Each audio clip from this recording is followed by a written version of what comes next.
నమస్కారం. Welcome to I dream. నమస్కారం ప్రభుజీ. నమస్కారం అండి. హరే కృష్ణ. హరే కృష్ణ ప్రభుజీ. ప్రభుజీ చెప్తుంటారు కదా అందరూ కూడా, మనం ఈ జన్మలో చేసుకున్న కర్మలను బట్టి మన మరుసటి జన్మలో అనుభవించే లైఫ్ ఉంటుంది అని చెప్పి. నిజంగా ఉంటుందంటారా అలా? నిజంగానే అలా ఉంటుంది కాబట్టి కర్మ సిద్ధాంతము మన సనాతన ధర్మంలో ఉన్నది. హ్మ్. అలా లేకపోతే ఒకడు పేదవాడిలా, ఒకడు చాలా ధనవంతుడిలా, ఒకళ్ళు చాలా బుద్ధిమంతుడిగా, ఒకళ్ళు ఒక్కొక్క స్కిల్ ఒక్కొక్కడికి భగవంతుడు ఇచ్చాడు. హ్మ్. దేని ఆధారంగా ఇచ్చారు అని అంటే పూర్వజన్మ హ్మ్. ఫలితాన్ని బట్టి, కర్మను బట్టి ఓకే. ఒక్కొక్కళ్ళు ఒక్కొక్క విధంగా జన్మించారు. హ్మ్. ఒకళ్ళు పొడువుగా జన్మించారు, ఒకళ్ళు పొట్టిగా జన్మించారు, ఒకళ్ళు భారతదేశంలో జన్మించారు, ఒకళ్ళు అమెరికాలో జన్మించారు. దేన్ని నిర్ధారించుకొనేలా ర్యాండమ్లో ఇలా ఇలా వేయలేదండి. ఆ. అన్నీ కూడా మన పూర్వజన్మ యొక్క ఫలితం, పూర్వజన్మ యొక్క సుకృతం. దానివల్లనే మనము ఒక్కొక్క జన్మ పొందటము అనేది జరుగుతుంది. మరి ఇప్పుడు అందుకే అలా every action has equal and opposite reaction అని అంటారు కదా. మరి ఇప్పుడు అలా అనుభవించటము తథ్యమైనప్పుడు ఆధ్యాత్మిక మార్గంలో వెళ్ళటం ఎందుకు? ఈ పూజలు, గుడిలోకి వెళ్ళటం ఇవన్నీ ఎందుకు అనే వాళ్ళకి ఏం సమాధానం చెప్తారు ప్రభుజీ? మనకి భగవంతుని ఆరాధన చేసేది మన జీవితం మొత్తం మార్చిపోయి, మన కర్మ అంతా తొలగిపోయి, మనం మన కర్మ మొత్తం నష్టమైపోవటము అంటే మనం కేవలం ఆనందంగా ఉండటం కోసం కాదండి. హ్మ్. ఈ కర్మ పరంపరనే ఆపడానికి ఓకే. మనం భగవంతుణ్ణి ఆశ్రయించేది ఏదో హ్మ్. సుఖం పొందటం కోసం ఆశ్రయించకూడదు. హ్మ్. భగవంతుడు ఏం చెప్పాడు? సర్వధర్మాన్ పరిత్యజ్య మామేకం శరణం వ్రజ అహం త్వాం సర్వపాపేభ్యో మోక్షయిష్యామి మా శుచ. హ్మ్. అయ్యా నువ్వు కంగారు పడకు, నన్ను శరణాగతి చెయ్యి. అసలు ఈ కర్మకే పులి స్టాప్ పెట్టడానికి, మనం కామా పెట్టడానికి ప్రయత్నం చేయొద్దు. అందరు కూడా ఎలాగైనా సరే ఈ చెడు కర్మను ఆపేసి మంచి ఫలితాలు, మంచి ఆనందాలు, మంచి అనుభూతులు రావాలి. హ్మ్. అది జస్ట్ మనం కామా పెడుతున్నాం అంతే. ఆ. మళ్ళీ స్టార్ట్ అవుతుంది ఆ కర్మ మృత్యు పరంపర అనేది. ఓకే. దాన్ని పులి స్టాప్ పెట్టడానికి ఆధ్యాత్మిక మార్గము. హ్మ్. అందుకోసం మనము కంప్లీట్గా కర్మని తొలగించుకొని భగవంతుడి యొక్క మార్గాన్ని ప్రవేశించడమే భక్తి అని అంటే, హ్మ్. శరణాగతి అని అంటే. ఎప్పుడైతే మనం భక్తి శరణాగతి చేస్తామో హ్మ్. అసలు మనకి మీరు అంటున్నారు కదా కర్మ ఫలితం కర్మనే ఉండదు, ఇంకా ఆ. కర్మ ఫలితం అనుభవించాల్సిన అవసరం లేదు.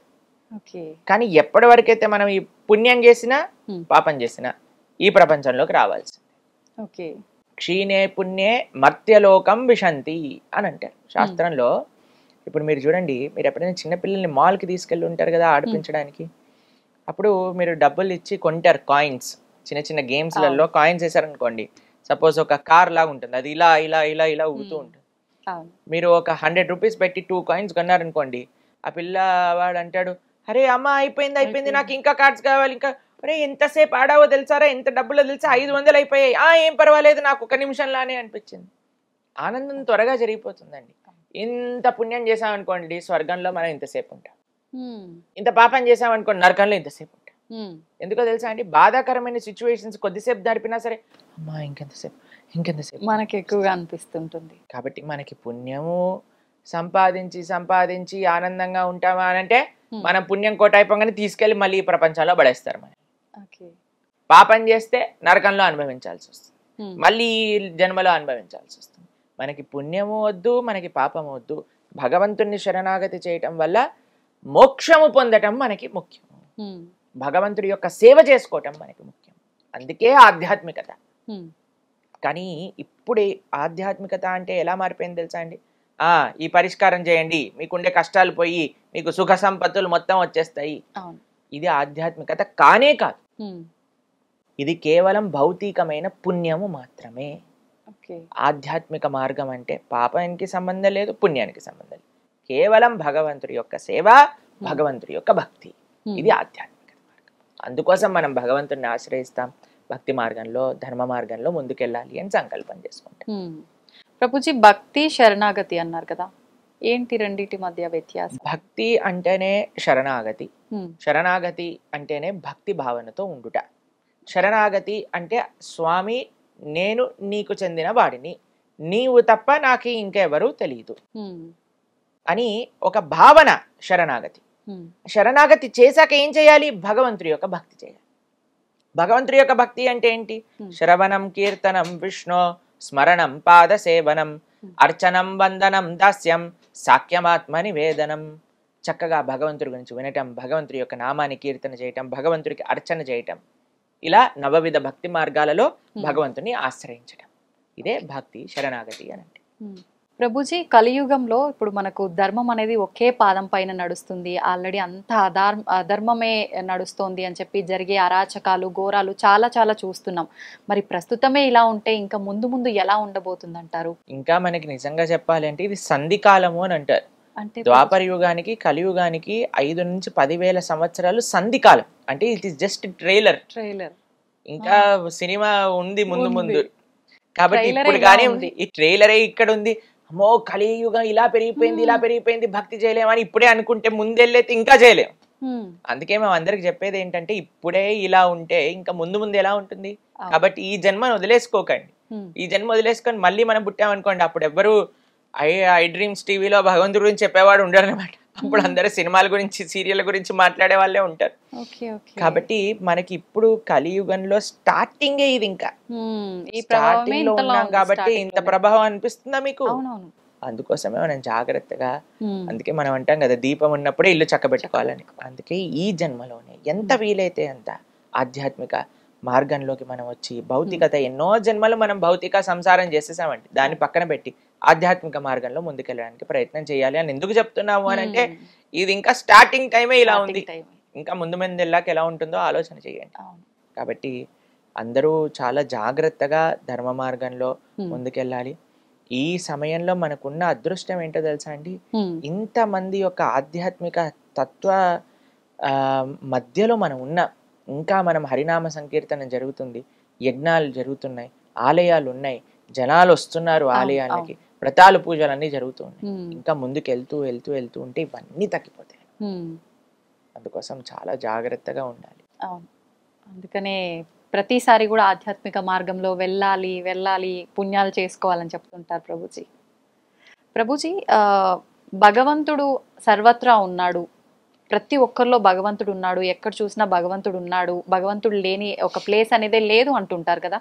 మరి భగవంతుడు అంతటా ఉన్నప్పుడు ఎందుకు ప్రత్యేకంగా ఆలయాలకి, గుళ్ళోకి వెళ్ళి భగవంతుని దర్శనం చేసుకోవాలంటారు? గాలి అంతటా ఉంది కదండి, కానీ మన కార్లో టైర్లో పంచర్ అయింది అనుకోండి, మనం ఈ పంచర్ షాప్కి వెళ్ళి అక్కడ ఎందుకు గాలి కొట్టించుకుంటాం? గాలి అంతటా ఉంది, గాలి కొట్టించుకుంటారా మీరు ఎప్పుడైనా వెహికల్లో? ఇక్కడ నుంచి గాలి ఇలా పట్టుకొని లోపలికి పంపించచ్చు కదా? సాధ్యపడదు కదా. ఎందుకు సాధ్యపడదు? గాలి అంతటా ఉంది కదా. అవును, సాధ్యపడదు. భగవంతుడు కూడా అంతటా ఉన్నాడు. గాలి షాప్ లో ఎలా అయితే ఎయిర్ కాన్సన్ట్రేటెడ్ గా ఒక దగ్గర ఉంటుంది కాబట్టి అది ఈజీగా మనం పెనిట్రేట్ అవుతుంది. భగవంతుడు సర్వత్రా ఉన్న ఆ తత్వము ఆలయ విగ్రహం రూపంలో ఒక కాన్సన్ట్రేటింగ్ గా స్వామి స్వయంగా ఆ రూపంలో అక్కడ కొలువై ఉన్నారు. ఈజీగా యాక్సెసబుల్ మనకి దేవాలయంలో భగవంతుడు. ఎలా అయితే ఇప్పుడు హైడ్రోజన్ ఉంది, ఆక్సిజన్ ఉంది. ఇప్పుడు మనకి నీళ్లు, నాకు ఇప్పుడు దాహం వేస్తుంది అనుకోండి, ఆక్సిజన్ హైడ్రోజన్ రెండు కలిపి ఇప్పుడు నీళ్ళు తెచ్చి నోట్లో పోసుకున్నాను అనుకోండి, అవుతుందా? ఒక వాటర్ బాటిల్ తీసుకొని దాన్ని సంప్రోక్షణ చేసుకొని దాని తర్వాత స్వీకరిస్తే గానీ నాకు దాహం తీరుతుంది. అలానే భగవంతుడు అంతటా ఉన్నాడు, సర్వత్రా ఉన్నాడు. అది భగవంతుడు చెప్పింది, భగవంతుడు తత్వమే సర్వత్రా ఉన్నాడు. మీరు సర్వత్రా ఉన్నాడు అని నమ్ముతున్నప్పుడు ఆలయంలో విగ్రహంలో కూడా ఉన్నాడు కదా. ఉన్నాడు. ఆలయంలో విగ్రహంలో భగవంతుడిని పర్సీవ్ చేయటం చాలా ఈజీ, చాలా సులభం. అందుకోసం మనం ఆలయానికి వెళ్ళి ఎప్పుడైతే ఆ స్వామి యొక్క రూపాన్ని, ఆ స్వామి యొక్క దర్శనాన్ని, స్వామి యొక్క సేవలను మనం ఆస్వాదన చేస్తామో, ఇప్పుడు కనిపించేదే చూడలేకపోతే, కనిపించేదే ఆస్వాదించకపోతే కనిపించింది ఏం చూస్తామండి? అస్సలు సాధ్యపడదు. ఇప్పుడు జనాలకి మూర్తి భగవంతుడి యొక్క శ్రీ విగ్రహాన్నే దూషిస్తున్నారు, భగవంతుడి యొక్క శ్రీ విగ్రహాన్నే ఇది చేస్తున్నారు, భగవంతుడినే దూషిస్తున్నారు. కొన్ని ప్రోగ్రాంలు మేము ఎప్పుడైనా ఇంటర్నెట్ లో చూస్తే మాకు ఆశ్చర్యం వేస్తుంది. పెద్ద పెద్ద వాళ్ళు అసలు మన ఉండే దేవీ దేవతలను కూడా నిందిస్తూ వాటిపైన వెటకారంగా మాట్లాడుతూ, అది ఎంత మహాపాపమో తెలుసా మీకు? కాబట్టి సరి అయిన తత్వం తెలియకపోతే వాళ్ళు, మీకు విషయం తెలుసా, భగవంతుడు సాక్షాత్తుగా మన ముందుకు వచ్చిన ఎవడో నాటకం వేసుకొని వచ్చాడు, వేషం వేసుకొని వచ్చాడు అనుకుంటాడు. భగవంతుడిని చూడడానికి భగవంతుడి యొక్క కృప ఉండాలండి, లేకపోతే పర్సీవ్ చేసుకోలేరు. నిజంగా అంతటి అదృష్టం దక్కుతుందంటారా ప్రభుజీ? నిజంగా బ్రహ్మాండంగా ఎవరైతే వినయంతో, గర్వం లేకుండా, శాస్త్రం పైన, ఆచార్యుల పైన, భక్తుల పైన నమ్మకం పెడతారో అటువంటి వాడికి భగవద్ దర్శనం అయి తీరుతుంది. కానీ ఎవరైతే గర్వంతో, అహంకారంతో నేనే పోటుగాడిని అని అనుకొని అందరిని నిందిస్తున్నారో అటువంటి వాడికి ఎన్నటికీ భగవద్ దర్శనం కాదు, మహాపాపం చుట్టుకుంటాం. కాబట్టి మనం ఏదో మైక్ ఇచ్చాం కదా, కెమెరా ఉంది కదా అని మనకి ఇష్టం వచ్చినట్టు మాట్లాడకూడదు. చాలా జాగ్రత్తగా ఉండాలి. ప్లస్ ఇంకో విషయం చెప్తాను, ఎవరిని ఏం అడిగి తెలుసుకోవాలి అనే విషయం కూడా మనకు తెలిసి ఉండాలి. ఇప్పుడు చూడండి, మేము మీ దగ్గరకు వచ్చి ఒక న్యూక్లియర్ రియాక్టర్ని ఎలా ఆఫ్ చేయాలి అని అడిగాను అనుకోండి, మీరేం చెప్తారు? ఎవరైతే న్యూక్లియర్ సైంటిస్ట్ ఉన్నో ఆయన అడగండి అని. మనం వెళ్ళి ఆధ్యాత్మికత గురించి ఎవరెవరినో కూర్చోబెట్టి అడిగేసాం అనుకోండి, వాళ్ళ దగ్గర నుంచి వచ్చే సమాధానాలు అలానే ఉంటాయి. భగవంతుడి గురించి తెలుసుకోవాలి అని అంటే భాగవతోత్తముని అడగాలి. కాబట్టి ఎవరైతే ఆ విషయం గురించి నేర్చుకున్నారో, చదువుకున్నారో అటువంటి వ్యక్తిని మనం ఆశ్రయించడం ఫస్ట్. ప్లస్ వ్యక్తి కూడా మనకి పరిజ్ఞానం ఉన్నంత వరకే ఆన్సర్ చెప్పాలి, దాని ప్రకారంగానే మాట్లాడితే అప్పుడు ఆయన మర్యాద అనేది కూడా ఉంటుంది. కాబట్టి అది చాలా ముఖ్యమైన తత్వం ఆధ్యాత్మికతలో. తెలిసిన విషయాలు వినయంగా ఎప్పుడైతే మనం స్వీకరిస్తామో భగవంతుడు కనిపించి తీరుతాడు, దాంట్లో ఎటువంటి సందేహం లేదు. ఎవరో కోటికి ఒకరు ఉండుంటారు అట్లాంటి అదృష్టవంతులని నేను అనుకుంటా ప్రభుజీ. ఈ కలియుగంలో కృష్ణుడు భగవద్గీతలో ఏమని చెప్పారు తెలుసా? మనుష్యానాం సహస్రేషు అంటే 1,00,000 మందిలో ఒక్కడు భగవంతుని తెలుసుకుంటాడు.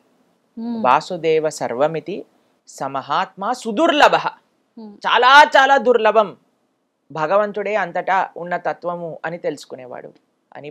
పాపం కృష్ణుడికే ఆ ఎక్స్పెక్టేషన్ ఉందంటే అది రియాలిటీనే కదండి. పాపం కృష్ణుడి ఎక్స్పెక్టేషన్ అంతే ఉంది. బహూనాం జన్మనామ్యంతే జ్ఞానవాన్ మాం ప్రపద్యతే వాసుదేవ సర్వమితి సమహాత్మ సుదుర్లభ. బహూనాం చాలా చాలా జన్మలు ఎత్తి ఎత్తి సంసారంలో అనుభవించి అనుభవించి అనుభవించి తర్వాత తెలుస్తుందట అటువంటి వ్యక్తికి అయ్యా కృష్ణుడే సర్వత్వము అని. అటువంటి వ్యక్తి చాలా దుర్లభమైన మహాత్ముడు అని కృష్ణుడు చెప్పాడు భగవద్గీత. కాబట్టి అంత ఈజీ కాదండి భగవంతుడి గురించి అర్థం చేసుకోవటం. కానీ ఎవరికైతే వినయం ఉంటుందో, విశ్వాసం ఉంటుందో వాడు అర్థం చేసుకోవచ్చు. ఇది సీక్రెట్. సీక్రెట్ ఇస్ వినయం అండ్ విశ్వాసం. ఇప్పుడు రివీల్ అయిపోయింది సీక్రెట్.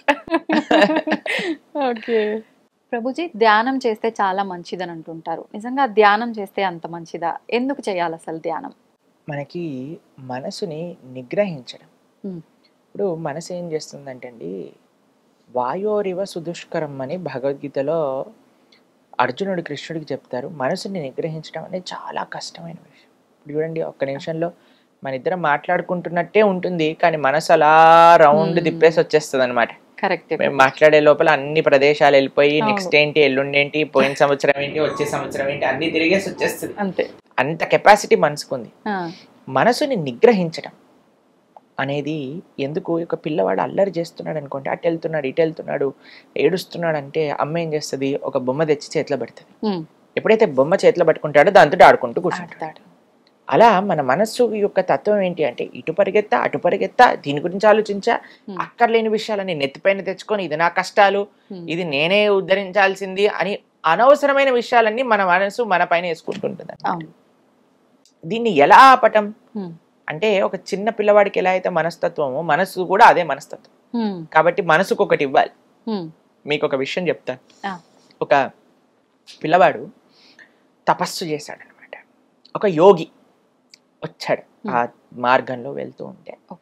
ఆ యోగిని అన్నారు, అయ్యా నేను ఇంత తపస్సు చేశాను కదా, నాకు ఏదో ఒకటి వరంగా ఇవ్వు అని అంటే, ఆ యోగి సరే అయ్యా తదాస్తు, నువ్వు ఏం అడిగినా ఇస్తాను, నాకు ఒక జీనీ కావాలి అని అడిగాడు.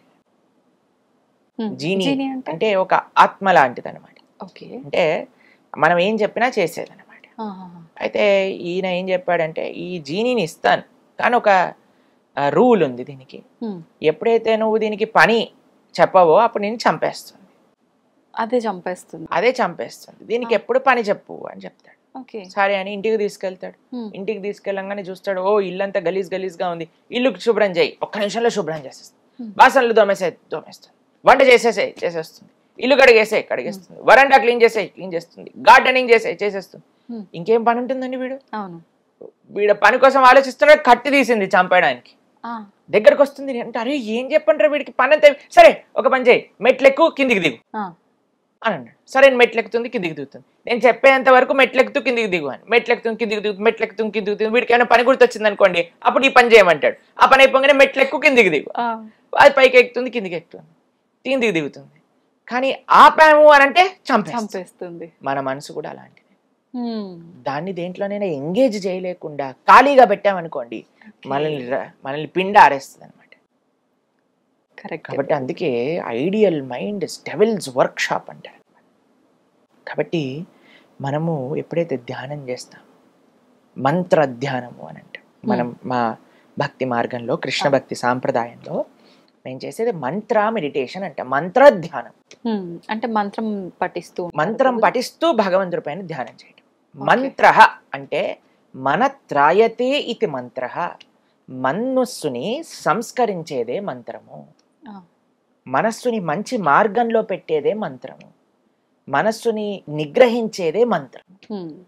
అందుకే హరే కృష్ణ కృష్ణ కృష్ణ హరే హరే, హరే రామ రామ రామ హరే హరే. ఈ మంత్రాన్ని మేము ప్రతిరోజు 2 గంటల సేపు ధ్యానం చేస్తాం, మంత్ర పఠనత.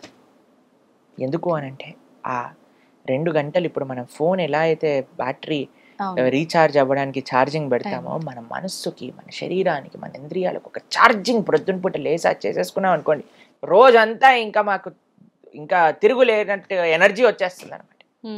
ఇప్పుడు చూడండి ఈ రోజు మీతో మాట్లాడేటప్పుడు ఇది నాది 6వ ప్రోగ్రామ్. ఎంత ఎనర్జెటిక్ గా ఉన్నారు. ఎలా వచ్చింది ఎనర్జీ అనంటే ఆ కరెంట్ వైర్ లో కరెంట్ వేలు పెట్టామనుకోండి, ఆ కరెంట్ షాక్ తో ఇలా ఊగిపోతాం కదా. కృష్ణ ఈ సోర్స్ ఆఫ్ పవర్. ఆయనతో మనం కనెక్షన్ పెట్టుకోవటం ఏంటి అంటే ఆయన నామాన్ని జపం చేయటం. ఎప్పటి వరకైతే ఆ పవర్ కనెక్టెడ్, ఇప్పుడు చూడండి మీరు ఫోన్ కి ఛార్జింగ్ పెట్టి ఎన్ని రీల్స్ తిప్పినా సరే ఏం అవ్వదు. కాబట్టి అలా ఆ పవర్ కనెక్షన్ ఉంచుకోవటమే మంత్ర. మన త్రాయతే ఇది మంత్ర. కాబట్టి మంత్ర జపం, సాధన ఇవన్నీ ఉండటం చేత మనస్సు నిగ్రహం. అందుకే ఆధ్యాత్మిక మార్గంలో ఈ మంత్రం అనేది అంత ముఖ్యం అన్నమాట. కాబట్టి ఈ హరే కృష్ణ మహామంత్రం, హరే కృష్ణ కృష్ణ కృష్ణ హరే హరే, హరే రామ రామ రామ హరే హరే, ఇది షోడశాక్షరనాంనాం కలి కల్మషనాశనం నాతర పరతరోపాయ సర్వవేదేషు దృశ్యతి అని అంటే. కలి కల్మషాన్ని, కలి అన్నిటికంటే పెద్ద స్థానం ఏంటో తెలుసండి, కలి ఉండేది మనసు. కాబట్టి ఆ కలి ప్రభావం మొత్తం కూడా బయటికి తీసేస్తుంది. ఈ మంత్రానికి అంత శక్తి ఉంటుంది. కాబట్టి అందరూ చక్కగా జపం చేయండి, మనసుని మంచి మార్గంలో పెట్టండి. ప్రభుజీ, కొత్తగా ధ్యానం చేయాలనుకునే వాళ్ళు ఇందాక మీరు చెప్పినట్టుగా ఒక్క దగ్గర ఏకాగ్రత అనేది పెట్టలేకపోతుంటారు. రకరకాల ఆలోచనలు, ఎన్నో రకాల జరిగినాయి, జరగబోయేవి వస్తూనే ఉంటాయి కళ్ళ ముందరికి. ఎంత చేద్దామన్నా కుదరదు. అలాంటి వాళ్ళ పరిస్థితి ఎలా సాధ్యపడుతుంది? మనసు పని ఆలోచించడం, మీ పని మంత్రాన్ని జపించడం. అంతే. మనసుని పట్టించుకోవద్దు. మంత్రాన్ని జపం అంటే ఏంటో తెలుసా అండి? మనం మంత్రాన్ని ఎలా జపించాలి అంటే మన చెవులకి వినపడాలి. మనం అనే మంత్రం మనకి వినిపించాలి. హరే కృష్ణ కృష్ణ కృష్ణ హరే హరే, హరే రామ రామ రామ హరే హరే. మన మంత్రం మనం వింటున్నామా? అదే మన ధ్యాస.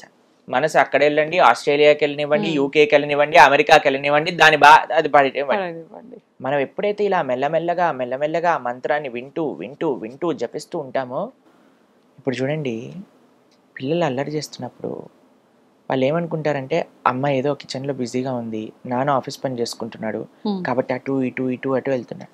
తను ఒకసారి అమ్మ ఏయ్ అన్నదనుకోండి, వాళ్ళు అక్కడ ఉంటారు. మంత్రం ఏం చేస్తుంది? మనసు ఇటు పరిగెత్తుంది. హరే కృష్ణ అనగానే అయ్యో వీడు ఏం చేస్తున్నాడు, గమనిస్తున్నాడా నన్ను, నేను అటు ఇటు పరిగెత్తుతున్నానని వచ్చి మన దగ్గర కూర్చుంటాడు. మెల్లమెల్లగా ఆ సాధన వల్ల మనసు మన దగ్గరకు వస్తుంది. ఫస్ట్ మనసు గురించి పట్టించుకోకండి, మంత్రం పైన ఫోకస్ పెట్టండి.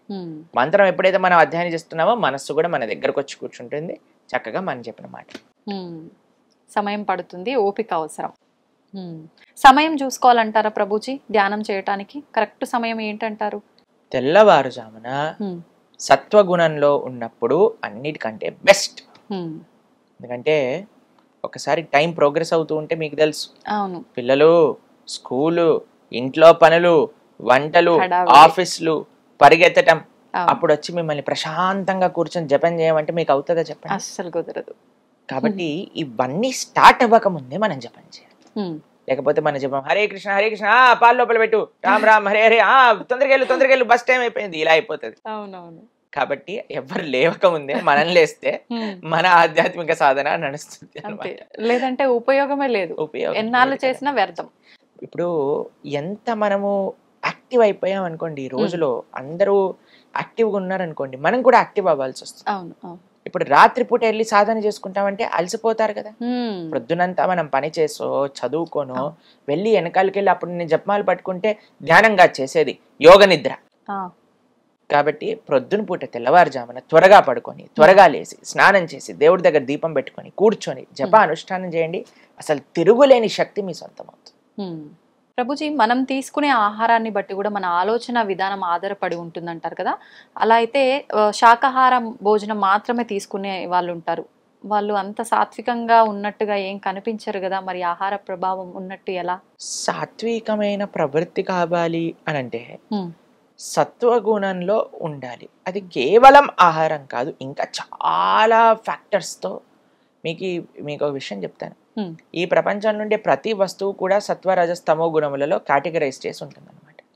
చూడండి, కేవలం శాకాహారం తిని DJ sound dim dim dim dim అని డీజే సౌండ్ విన్నాడు అనుకోండి, వాడు సత్వగుణంలో ఉన్నవాడు కాదు. కాబట్టి సత్వము అనంటే ఒక ఎంటైర్ సిస్టమ్ ఆఫ్ సత్వ. సత్వగుణంలో ఉండే వ్యక్తి ఏం చేస్తాడు?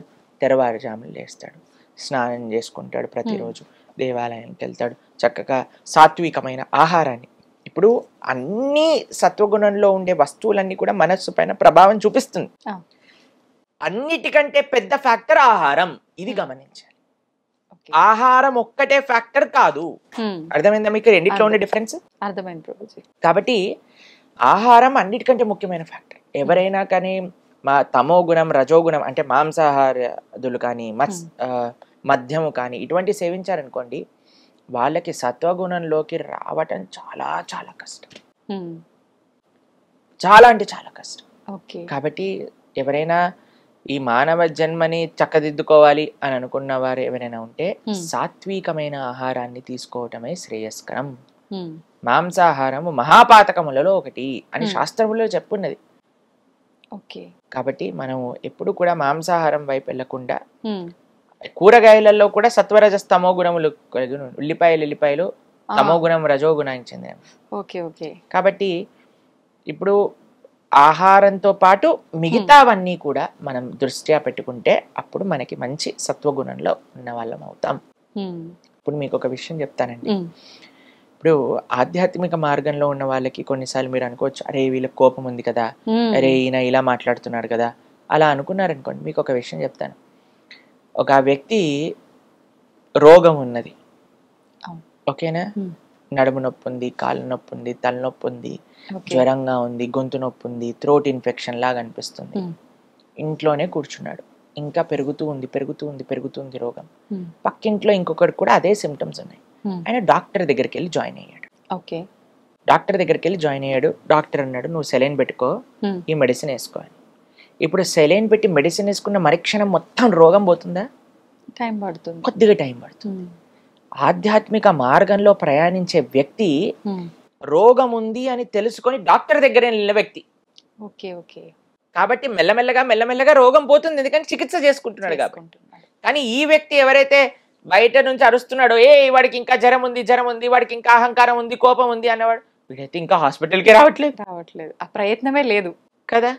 కాబట్టి మనము ఎవరిని జడ్జి చేయకూడదు ఎక్స్టర్నల్స్గా, వెయిట్ చేయాలి. ఆధ్యాత్మిక మార్గం దాని ఆ మనస్సు పైన ఆ మెడిసిన్ ప్రభావం చూపించి ఒకరోజు తప్పకుండా ఆయన మంచి వ్యక్తిగా మారుతారు. కాబట్టి మన డ్యూటీ ఏంటి? సత్వగుణంలో ముందుకెళ్ళటం, ధర్మ మార్గంలో ముందుకెళ్ళటం, ధార్మికంగా ప్రవర్తించడం, ఇది మనకి. ప్రభుజీ, జీవహింస, మనం మాంసాహారం తినడం అంటే ఒక జీవిని హింస పెట్టి చంపేస్తున్నాము. అసలు జీవహింస గురించి పురాణాల్లో ఏముంది? మనం ఎంత చెప్పినా మానని వాళ్ళు ఉన్నారు. అలా ఏం లేదండి, మన ప్రవచనాలు విని చాలా మంది వేలల్లో మాంసాహారాన్ని వదిలేసిన వాళ్ళు నాకు తెలుసు. సంతోషం ప్రభుజీ, నిజంగా అలాంటి మార్పు వచ్చినందుకు. చాలా మంది మన ఛానల్లో మీరు చూడండి, ఎంతో మంది మనకు చెప్తారు, ప్రభుజీ మేము మాంసాహారాన్ని వదిలేసాము, మేము ఈ రోజు నుంచి నాన్ వెజిటేరియన్ తినము అని చాలా సంతోషం వేస్తుంది మాకు అలాంటి వాళ్ళని చూస్తే. ఇప్పుడు చూడండి మీకు ఒక్క విషయం చెప్తానండి, మనకి ఇంత చిన్న దోమ కుడితేనే బ్యాట్ పట్టుకొని మహాభారత యుద్ధం చేసినట్టుగా ఎక్కడుంది ఆ దోమ, దాన్ని చంపేయాలి అని 4-5 బ్యాట్లు పట్టుకొని తిరుగుతారు. ఇంత పెద్ద బండ లాంటి శరీరంలో ఒక చిన్న దోమ కుడితేనే మనం తట్టుకోలేకపోతున్నాం కదా. అలాంటిది ఒక ప్రాణిని చంపేస్తుంటే మన మనసు ఎలా ఒప్పుకుంటుంది చెప్పండి. శాస్త్రంలో ఏం చెప్పారు తెలుసా, మాంసం అని మనం అంటూనే దాని యొక్క అర్థం ఏంటి అని అంటే, నేను నిన్ను ఎలా అయితే చంపుతానో నువ్వు నన్ను అలా చంపడానికి నేను నీకు పర్మిషన్ ఇస్తున్నా. అంటే ఏ ప్రాణినైతే మనం చంపుతామో వచ్చే జన్మలో ఆ ప్రాణి మనల్ని చంపుతుంది. దాంట్లో ఇంకొక చిన్న అడిషన్ అండి, ఎన్నిసార్లు చంపుతుంది అని అంటే, ఆ ప్రాణి యొక్క శరీరం పైన ఎన్ని వెంట్రుకలైతే ఉన్నాయో అన్నిసార్లు మనల్ని చంపుతుంది. ఇది వింటే ఎవ్వరు తాకరు ప్రభుజీ మాంసాహారం, భయం వేస్తుంది. అలా విన్నా సరే మారని వాళ్ళు కూడా ఉంటారు. ఎందుకంటే కానీ మన ప్రార్థన ఏంటంటే, మనం ఎవరిని ఏమనట్లేదండి, మన శాస్త్రంలో ఉన్న విషయం శాస్త్రంలో కూడా వదిలేసేయండి. మనం ఇప్పుడు చూడండి, ఏ ప్రాణి అయినా చావడానికి పుడుతుందా చెప్పండి? లేదు. ఇంట్లో కుక్కలను పెంచుకుంటారు, ఎంత అల్లారు ముద్దుగా పెంచుకుంటారు, అమ్మో మై డాగి అని. ఇప్పుడు కుక్క అన్నా సరే వాళ్ళ కోపం వస్తుంది. అవును ప్రభుజీ. ఎందుకు? దానికి ఇంకా ఒక మేకకి ఏం డిఫరెన్స్ ఉంది చెప్పండి? అది ప్రాణి ఇది ప్రాణి కదా, అది జంతువు ఇది జంతువు కదా, ఇది పిల్లలు పెడుతుంది అది పిల్లలు పెడుతుంది. దీదెంత ప్రేమగా చూసుకుంటుందో పిల్లల్ని, అది కూడా అంతే ప్రేమగా చూసుకుంటుంది కదా. ఒక ఆవుకి ఒక కుక్కకి తేడా ఏముంది? ఒక పందికి ఒక కుక్కకి ఏం తేడా ఉంది? ఒక కోడికి ఒక కుక్కకి ఏం తేడా ఉంది? ఒక కుక్కకి ఒక మనిషికి ఏం తేడా ఉంది? అన్నిటికీ ప్రాణి, అన్నిటికీ ఫీలింగ్స్ ఉన్నాయి, అన్నిటికీ పెయిన్ ఎక్స్ప్రెస్ చేసే ఒక మెంటాలిటీ ఉన్నది అందరికి. ఇప్పుడు మేకని చంపాలంటే అది వచ్చి చంపు చంపు చంపు, నేను నీకోసమే పుట్టాను, నన్ను కత్తి తీసుకొని చంపేయాను మమ్మల్ని ప్రాధేయపడుతుందా చెప్పండి? లేదు. ఏడుస్తాయి ప్రాణులన్నీ ఎవరైనా తన ముందు జరిగేది ఏదైనా చూసాననుకో. కాబట్టి ఆ నెగిటివిటీ, ఒక ప్రాణి చనిపోతుందంటే ఎంత ఏడుపు, ఆ ఘోష, అదంతా మన లోపలికి వచ్చి మనం కూడా తయారవుతాం. కాబట్టి మాంసాహారం తిననే కూడదు. ఇది చూడండి, మీకు ఒక విషయం చెప్తాను, ఆధ్యాత్మికంగా నో వే మాంసాహారం తినటం. Okay, the big no. Second, మానవత్వ రూపంలో ఆలోచించినా సరే మాంసాహారం అనేది చాలా పెద్ద క్రైమ్ అది. మూడో విషయం చెప్తాను, ఎన్వైరన్మెంటల్ విధంగా ఆలోచించామండి. ఒక 300 మంది తినే తిండిని ఒక ప్రాణికి తినిపించి ఆ ప్రాణిని చంపి ఒక 20 మంది తింటారు. అంటే ఎంత మంది ఆహారం వేస్ట్ అవుతుందో ఇక్కడ చూడండి. కేవలం ఒక 50 మంది 20 మంది తినే తిండికి 350 మంది తినే తిండిని ఒక ప్రాణికి తినిపిస్తున్నాం. ఎన్వైరన్మెంటల్ ఇంబ్యాలెన్స్ అవ్వడానికి ఇది చాలా పెద్ద కారణం.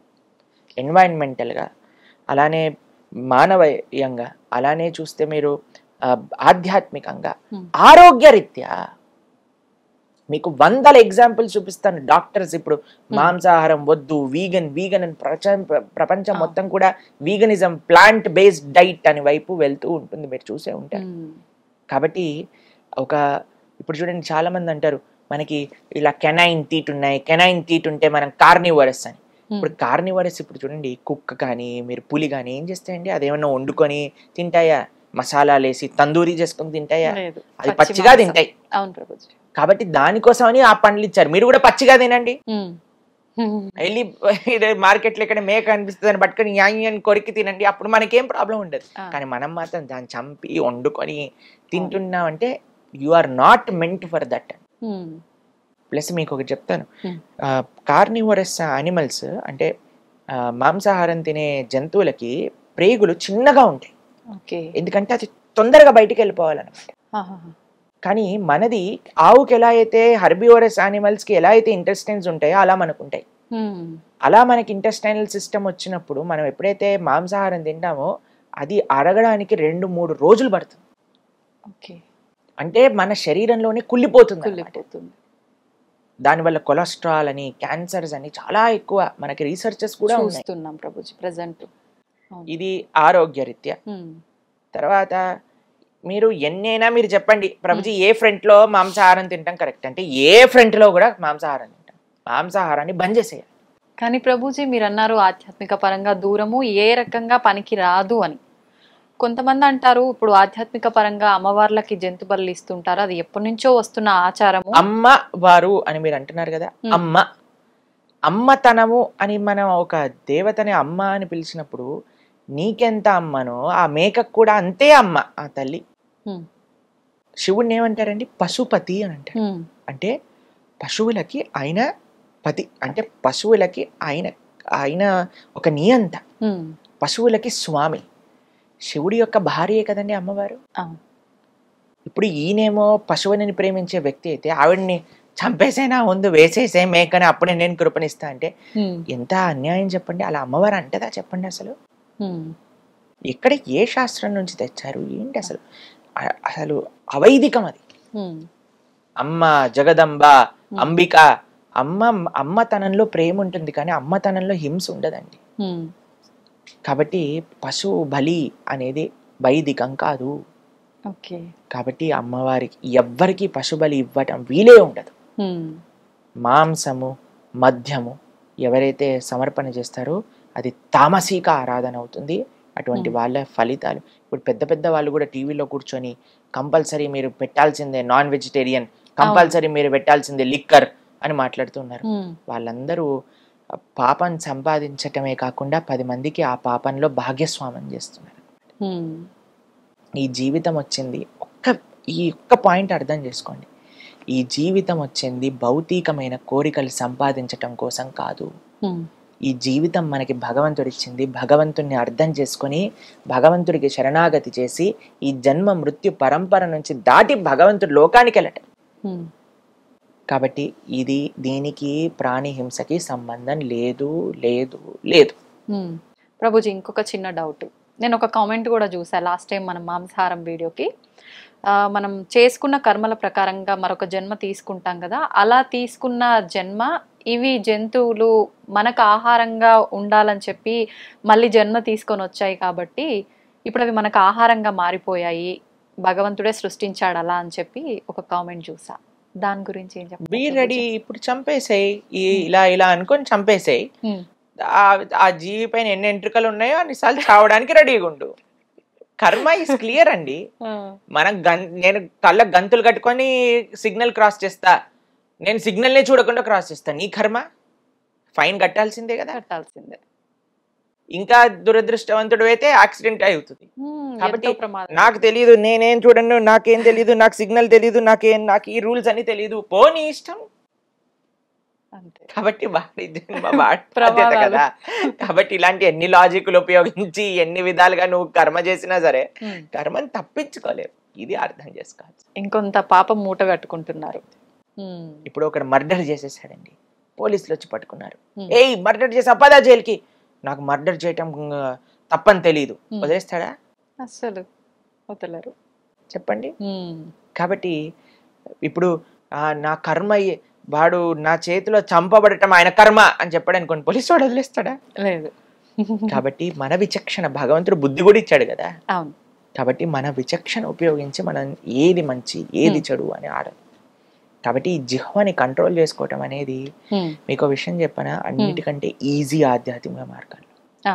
మిగతా ఇంద్రియములు కంట్రోల్ చేసుకోవటం కంటే జిహ్వని కంట్రోల్ చేసుకోవటం అత్యంత ఈజీ. ఎవరికైతే జిహ్వ కంట్రోల్ అవ్వదో అటువంటి వాడు ఆధ్యాత్మిక మార్గానికి పనికిరాడు, చాలా కష్టం అని చెప్పాలి. కాబట్టి మీరు ఇప్పుడు చూడండి, చిన్నప్పటి నుంచి పుట్టినప్పటి నుంచి ఒక విధంగా మాంసాహారం తిని పెరిగేవాడు పొద్దున మధ్యాహ్నం రాత్రి సాయంత్రం అర్ధరాత్రి మాంసాహారమే తిని పెరిగిన వాళ్ళందరూ కూడా వీగనిజం అంటూ ప్రాణి హింస చేయకూడదు అని పాశ్చాత్య దేశాలలో వెజిటేరియన్స్ గా మారిపోతున్నారు. మనకి ఎంత మన భారతదేశంలో పుట్టి ఇవన్నీ తెలుసుకున్న వాళ్ళని మారటంలో ఏం ప్రాబ్లం ఉంది చెప్పండి. కాబట్టి ఎంత వీలైతే అంత తొందరగా మాంసాహారాన్ని మానేయండి, లేకపోతే మహాపాపం. ఈ కర్మ, కలెక్టివ్ కర్మ కూడా మనకి తయారవుతుంది అనమాట. ఇప్పుడు కొన్ని దేశాలలో చాలా మనకి సడన్ గా హఠాత్తుగా భూకంపాలు రావటం, న్యాచురల్ కెలామిటీస్ రావటం ఎందుకు వస్తాయి అని అంటే, ఇప్పుడు కలెక్టివ్ కర్మ, అందరూ చేసే పాప కర్మ, ఆ నెగిటివ్ వైబ్రేషన్ ఒక్కసారిగా ఒక దగ్గర కాన్సన్ట్రేట్ అయితే ఇలాంటివి వస్తాయి అని కూడా రీసెర్చెస్ ఉన్నాయి.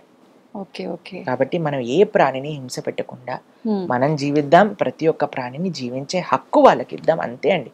మనం ఏదో సృష్టించి అందరిని ఉద్ధరించి ఏం చేయాల్సిన అవసరం లేదయ్యా. నువ్వు బ్రతుకు, వేరే వాళ్ళని బ్రతకని, అదే పెద్ద సేవ నువ్వు మానవుడిగా చేయడానికి. ప్రభుజీ, మనం ఆహారం తీసుకుంటున్నామంటే అది శాకాహారమైనా మాంసాహారమైనా, జీవులని ప్రాణం తీయడం అంటే చెట్టుకి మొక్కకి కూడా ప్రాణం ఉంటుంది కదా, మరి దాన్ని కూడా మనం చాలా మందికి ఇదే ప్రశ్న చేస్తారు. ఇప్పుడు మనం ఎప్పుడైనా మాంసాహారం గురించి, అయ్యో ఈ మొక్కలన్నీ చంపేస్తున్నారు, మొక్కల్ని కాపాడండి అని కామెంట్లు పెడతారు చాలా మంది. చాలా ఎక్కువ కామెంట్స్ వచ్చాయి ప్రభుజీ. ఇప్పుడు ప్లాంట్లలో జీవులు లేరా, మీరు పాలకూరని, కొత్తిమీరని, కరివేపాకుని ఎలా చంపేస్తుంటున్నారు. మీరు చూడండి, ఇప్పుడు పాలకూరని కట్ చేసేటప్పుడు పాలకూర ఎగిరి ఎగిరి రక్తం అంతా పెట్టి పాలకూర బిడ్డను పట్టుకొని ఇలా దొంగలించి అలా చేస్తుందా అండి? చెయ్యదు. కానీ దాంట్లో జీవం ఉందా అంటే ఉన్నది. కానీ మరి నువ్వెందుకు తింటున్నావు దాన్ని అని అంటే, నువ్వు జీవించి ఉండడానికి. భగవంతుడు డూస్ అండ్ డోంట్స్ అని ఇచ్చాడు మన శాస్త్రంలో. పత్రం పుష్పం ఫలం తోయం యోమే భక్త ప్రయశ్చతి. శాకాహారం ఏదైతే పత్రము, పుష్పము, ఫలము, తోయము ఇవి ఉన్నాయో వీటిని చక్కగా నువ్వు నైవేద్యం పెట్టి తీసుకో. ఇది భగవంతుడు ఇచ్చాడు. ఈ సృష్టిని ఎవరైతే తయారు చేశారో, ఇప్పుడు చూడండి, ఇండియాలో మనము ఒకలాగా కారు నడుపుతాం, అమెరికాలో ఆపోజిట్ వైపు కూర్చొని కారు నడుపుతాం. ఓకేనా? ఇది ఎవరు తయారు చేశారు రూలు? ఆ కంట్రీలో ఈ రూల్ ఉంది కాబట్టి దాన్ని పాటిస్తున్నాం కదా. ఈ సృష్టిని తయారు చేసిన భగవంతుడు ఒక రూల్ ఇచ్చాడు, అయ్యా మాంసాహారాన్ని తినకూడదు, శాకాహారాన్ని తినవచ్చును. ఓకేనా? క్లియర్ గా ఉంది. కాబట్టి ఆయన ఇచ్చిన రూల్ ప్రకారంగా, ఆయన ఇచ్చిన ఇన్స్ట్రక్షన్స్ లో అహింస అని అంటే లీస్ట్ హింస. అహింస అంటే అన్నిటికంటే తక్కువ హింస. ఇప్పుడు నువ్వు డిసైడ్ చేసుకో, అయ్యా నేను శాకాహారం తినకుండా కూడా బ్రతుకుతా అని ఎవరికైనా అనిపిస్తే, గాలిని పీల్చుకొని బ్రతుకుతా, you are most welcome to do it. కానీ ఎవరైనా అయ్యా మాంసాహారం తినలేకపోతే మరి నేనేం తినాలి? నువ్వు శాకాహారాన్ని తినచ్చు, బ్రతుకు, ప్రేమని పంచు, ధర్మాన్ని ఆచరించు అని భగవంతుడు. దీన్ని వితండవాదం చేసి మరి జంతువులలో కూడా ఉన్నప్పుడు మరి చెట్లలో కూడా ఉంది, ఏం తినకు. Who said no? If you can live just with water and air, do it. If you cannot, then don't kill anything, just eat plants. అది మనం చెప్పాను. కరెక్ట్ ఆన్సర్ వచ్చేసింది ప్రభుజీ చాలా కామెంట్స్ కి. ఇప్పుడు ఈ వీడియోకి ఏం కామెంట్స్ వస్తాయో చూడాలి. నేను ముందు కామెంట్స్ ఓపెన్ చేస్తున్నా. చూడండి, కుక్కతో ఒక వంకర అని కొంతమంది మారరు. అవునవును. కాబట్టి అటువంటి వాళ్ళ కోసం ఏం చేయాలంటే ప్రార్థన చేయాలి. ఇప్పుడు ఇంత చెప్పినా అర్థం, చాలా చిన్న విషయం అండి. ఒక ప్రాణి మనం హింస పెట్టకూడదు, ఎంత బేసిక్ విషయం అండి అది. నిజంగానే.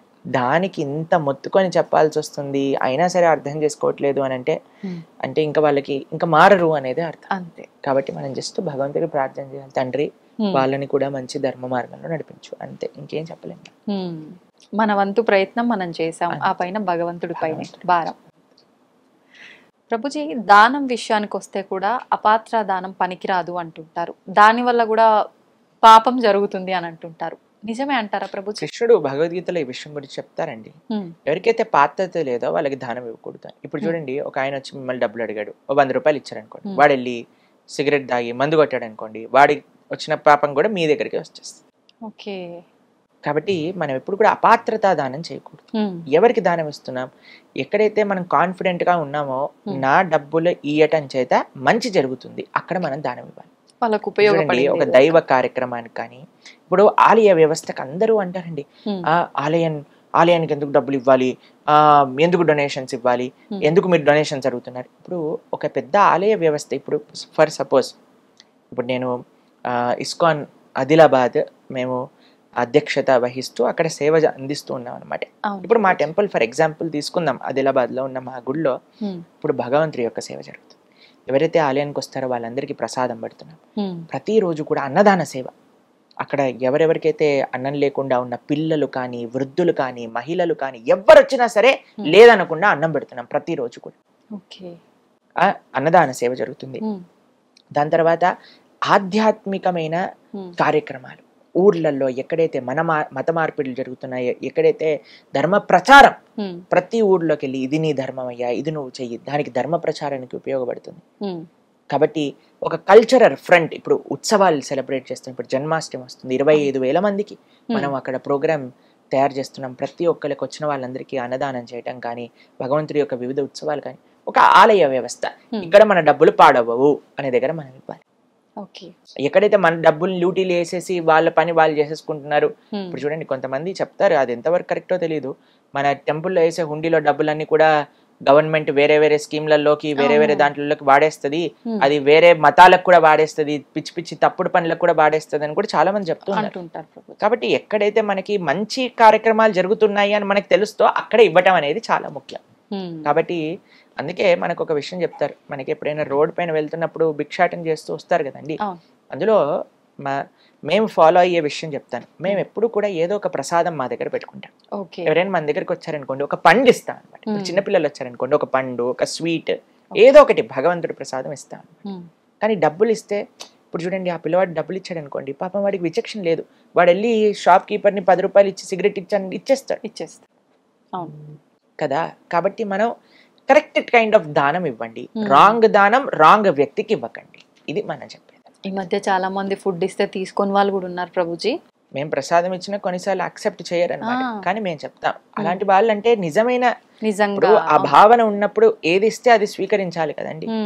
కాబట్టి మనం చాలా జాగ్రత్తగా ఉండాలి. ముఖ్యంగా చిన్నపిల్లల్ని పాడు చేసేస్తున్నట్టుగా అవుతుంది. కాబట్టి వాళ్ళని ఏ విధంగా, వాళ్ళని విద్య ఇవ్వటమా, లేదా వాళ్ళకి అన్నం పెట్టటమా కడుపు నిండా, అలాంటివి చూడొచ్చు. కానీ డబ్బులు ఇస్తే ఎలాగైనా సరే అవి పాడైపోయే ఛాన్సెస్ చాలా ఉన్నాయన్నమాట. అందుకోసం కొద్దిగా జాగ్రత్తగా ఉంటారు. కానీ మీకు ఒక విషయం చెప్తాను, ఎవరైనా మన ముందొచ్చి చెయ్యి చాపాక ఇవ్వకుండా ఉండకూడదు. కాబట్టి 2 ఆప్షన్స్ ఉన్నాయి. మనం ఆహారం ఇచ్చి పుణ్యాన్నైనా తీసుకోవచ్చు, లేదా మన డబ్బులు ఇచ్చి పాపకరమైన తీసుకోవచ్చు. జాగ్రత్తగా డిసైడ్ చేసుకోవాలి. మీలాగా మేము కూడా బ్యాగ్ ఆహార పదార్థాలు క్యారీ చేయాలైతే, అంతే కదా ప్రభుజీ. మేమైతే మా భక్తులందరికీ అదే విషయం చెప్తాం, తప్పకుండా ఏదో ఒకటి మీ దగ్గర పెట్టుకోండి, ఎవరు అడిగినా వాళ్ళ చేతిలో. రెండోది అయితే అడగకుండానే వస్తుంది కాబట్టి మరి కొని తెచ్చుకోవాల్సిన అవసరం వద్దు. ప్రభుజీ, శ్రీకృష్ణాష్టమి వస్తోంది, జన్మాష్టమి. అంటే మీరు తప్ప ఇంకెవరు బాగా చెప్పలేరేమో అని నా అభిప్రాయం. మీ మాటల్లో ఒక్కసారి ఆ విశిష్టత గురించి తెలియజేయండి. కృష్ణం వందే జగద్గురుం వసుదేవ వసుతం దేవం కంసచారూఢమర్దనం దేవకీ పరమానందం కృష్ణం వందే జగద్గురుం. భగవంతుడు యొక్క అన్నిటికంటే ప్రేమ కృపని కానీ మనం అనుభవించాలి అని అనుకుంటే భగవంతుడి యొక్క అవతారాన్ని చూడాలి. భగవంతుడు ఎంత కృపతో మనకి నచ్చిన, మనందరికీ పిల్లలంటే ఇష్టం కదండి, పిల్లలు ఏం చేసినా మనకు నచ్చుతుంది. అరే వీళ్ళందరికీ పిల్లలు ఏం చేసినా నచ్చుంది కదా, నేను కూడా ఒక పిల్లవాడిలా వస్తాను అని కృష్ణుడు పిల్లవాడిగా వచ్చి ఎన్ని లీలలు చేశాడు. కృష్ణ లీలలు వింటూనే మన మనసు అలా కృష్ణుడి లోపల లయం అయిపోతూ ఉంటుంది. ఆ కృష్ణ లీలల్లో తన్మయత్వం పొందుతూ ఉంటాం. మనం కూడా చిన్న పిల్లలం అయిపోతాం ప్రభుజీ. ఆ కృష్ణుడు తన లీలలు చేసి ఈ ప్రపంచంలో అందరినీ ముగ్ధ మనోహరాన్ని చేయడానికి వచ్చిన రోజే శ్రీకృష్ణ జన్మాష్టమి. అటువంటి జన్మాష్టమి రోజు మనం అత్యంత కృతజ్ఞతాభావంతో భగవంతుని ఆరాధన చేయాలి. ఉపవాస దీక్షతో మంచి నైవేద్యములు, చెప్పని భోగ్ అంటారు, 56 రకాల నైవేద్యములు భగవంతుడికి చేస్తారు చాలా మంది.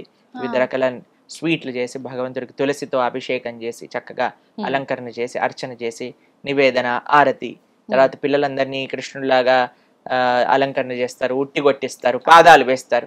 ఆ రోజే పెద్ద ఉత్సవం అండి. పొద్దున్న నుంచి రాత్రి దాకా ఆలయానికి వెళ్ళటం, దర్శనం చేసుకోవటం, గోసేవ చేసుకోవటం, చాలా అద్భుతమైన రోజు శ్రీకృష్ణ జన్మాష్టమి. భగవంతుడు ఆవిర్భవించినప్పుడు ఎంత సుందరంగా వైభవంగా ఆవిర్భవించారు అని పోతన గారు చెప్తారు భాగవతంలో. జలధరు దేహు నాజాను చతుర్బాహు సరసీలు జాక్షు విశాలాక్షు జారు గదా శంఖ చక్ర పద్మ విలాసు కంఠ కౌస్తుభమణి కాంతిబాను కమనీయ కటిసూత్ర కంకణ కేయూర శ్రీవత్సలాంఛనాంచిత విహారు సురకుండల ప్రభాయుత కుంటల లాటు వైడూర్యమణి గణవర కిరీటు బాలు పూర్ణేందు రుచిజాలు సుగుణాల బాలు భక్తలోకపాలు కృపావిశాలు జూచి తిలకించి పులకించి యొబ్బి చెలరేగే వసుదేవుడు ఉత్సహింపే అని అంటారు పోతన గారు భాగవతంలో. అంత ఉత్సవంగా కృష్ణుడు ఆవిర్భవించారట. అటువంటి ఎక్కడా లేదేంటి ప్రభుజీ మీకు? ఆ స్వామిని పలికిస్తే మనం పలుకుతాం, స్వామి మర్చిపోయారనుకో మనం కూడా మర్చిపోతాం. ఇదే శరణాగతి అంటే, స్వామి నేను ఇక్కడికి వచ్చి కూర్చున్నాను, నువ్వేం పలికిస్తే అది పలుకుతాం, అందరికి మంచి చేసేవి పలికించు అని ప్రార్థన చేసి కూర్చుంటాం. కాబట్టి ఆ స్వామి ఏది పలికిస్తే అది పలుకుతాం. ఇంత గొప్ప ఉత్సవాన్ని మనం ఎంతో వైభవంగా కృష్ణ జన్మాష్టమి చేసుకోవాలి. కృష్ణుడు లోకానికి అందించిన గీత, కృష్ణుడు లోకానికి అందించిన లీలలు మహా అద్భుతమైనవి.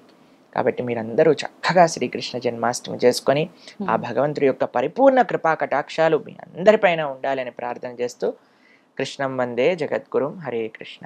ప్రభుజీ, మనకు శ్రావణ మాసం ఆల్రెడీ ప్రారంభం అయిపోయింది. శ్రావణ మాసం అనగానే శుభకార్యాలు, చాలా రకాల, ఆ నెలంతా ఒక పండగ వాతావరణం. ఆ విశిష్టత గురించి తెలియజేయండి. శ్రావణ మాసంలో వరలక్ష్మి వ్రతం చేస్తూ ఉంటారు అందరూ. లక్ష్మీదేవి యొక్క కృపా కటాక్షాలు మొత్తం మన పైన వచ్చేయాలి. కానీ ఒక విషయం ఆలోచించండి, ఆ లక్ష్మీదేవి ఏం చేస్తుంది? నారాయణుడి యొక్క పాద సేవ చేస్తుంది. కాబట్టి మన గోలు లక్ష్మీదేవిని ప్రార్థన చేయడంలో నారాయణుడి యొక్క సేవ మనకు కావాలి అని మనం భావన చేస్తూ ప్రార్థన చేస్తే, ఎందుకంటే ఇప్పుడు భర్త ఉన్న చోటే భార్య ఉండాలి అని అనుకుంటాం. కాబట్టి ఎక్కడైతే నారాయణుడు ఉంటాడో, ఎక్కడైతే నారాయణ భక్తి ఉంటుందో అక్కడే లక్ష్మీదేవి ఆనందంగా ఉంటుంది. ఇప్పుడు లంకలో కూడా సీతమ్మ ఉంది, ఆనందంగా ఉందా? ఆనందంగా ఉందా లంకలో సీతమ్మ? రాముడితో పాటు ఉంటే ఆనందంగానే ఉంటుంది. లంకలో సీతమ్మ ఎలా లేదు? ఉందా లేదా? ఉంది, కానీ బాధపడతారు. అవును. కాబట్టి మన దగ్గర డబ్బులు ఉండటం ముఖ్యం కాదండి. ఆ లక్ష్మి, డబ్బులు అంటే లక్ష్మీ స్వరూపం కదా, నారాయణుడితో ఉండటం. నారాయణుడితో ఉండటం అంటే భగవంతుడి యొక్క సేవలో ఉండటం అనేది ముఖ్యం. కాబట్టి శ్రావణ మాసంలో మీరు చేసే ప్రతి ఆరాధనలో ఒకటే ప్రార్థన చేయండి, అమ్మా నీ యొక్క అనుగ్రహం ఎంత వీలైతే అంత, కోట్లు లక్షలు లక్షల కోట్లు ఎంతైతే అంత ఇస్తావో మొత్తం ధార్మిక సేవలో నేను పెడతావు అని ఒక ఆశ్వాసన లక్ష్మీదేవికి ఇవ్వాలి. అప్పుడు బ్రహ్మాండంగా కురిపిస్తుంది ఆవిడ. మనం చేయాల్సింది ఒక సంకల్పమే. సంకల్పం, ధర్మం కోసం, దైవం కోసం మనం సేవ చేస్తాం. కృతజ్ఞతలు ప్రభుజీ, చాలా మంచి విషయాలు తెలియజేశారు. కృష్ణుడి గురించి, గొప్పతనం గురించి, ఆధ్యాత్మిక మార్గం యొక్క విలువల గురించి ప్రతిసారి మనం మాట్లాడుకుంటూనే ఉన్నాం. కానీ ఎన్నో సందేహాలు మనకు ఎన్నో కామెంట్ల రూపంలో తెలియజేస్తూనే ఉన్నారు. అవన్నీ కూడా చక్కగా వివరించారు ప్రభుజీ. హరే కృష్ణ.